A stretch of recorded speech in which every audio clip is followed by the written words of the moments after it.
আসসালামু আলাইকুম। আমি মোহাম্মদ আমিনুল ইসলাম তিতাস, গাজীপুর সরকারি মহিলা কলেজের গণিত বিভাগের সহযোগী অধ্যাপক, 24তম বিসিএস এডুকেশন ক্যাডারের একজন কর্মকর্তা। দীর্ঘদিন ধরে পরিবেশ নিয়ে কাজ করছি, তারই অংশ হিসাবে আজকে এই জায়গায় অবস্থান করা। ওখানে যে বৃক্ষ মেলা চলছে, এখানে বিভিন্ন দিক থেকে আসছে গাছ কেনার জন্য। আমি গাছ লাগাইতে মানুষকে উৎসাহিত করি।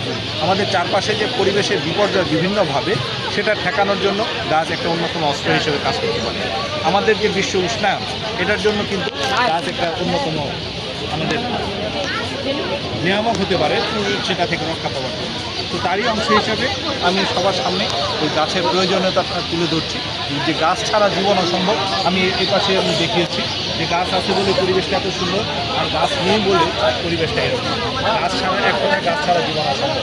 আমাদের বেঁচে থাকার জন্য আমরা যত রকমের খাবার খাই, সে ভাত থেকে শুরু করে তরি তরকারি, মাছ, মাংস, সেই প্রাণীগুলি কি উদ্ভিদ খেয়েই বড় হয়। আর এছাড়াও খাবার শেষে যে চা গ্রহণ করি, সেই চাটাও কিন্তু একটি উদ্ভিদেরই অংশ। তো আমাদের বেঁচে থাকার জন্য সবচেয়ে প্রয়োজনীয় যে জিনিসটা অক্সিজেন, সেটা কিন্তু এই গাছ দেয়, অন্য কোনো মাধ্যম থেকে আসে না। এরপরে ছায়া, পশু পাখির আশ্রয়, প্রাকৃতিক সুরক্ষা, প্রাকৃতিক সৌন্দর্য, বিভিন্নভাবে আমাদেরকে গাছ বাঁচিয়ে রাখছে।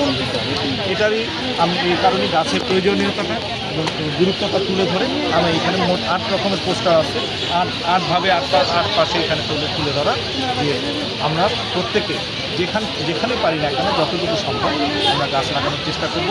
এই গাছ আমাদেরকে ইহকাল এবং পরকালে মুক্তি দিতে পারে। ধন্যবাদ সবাই।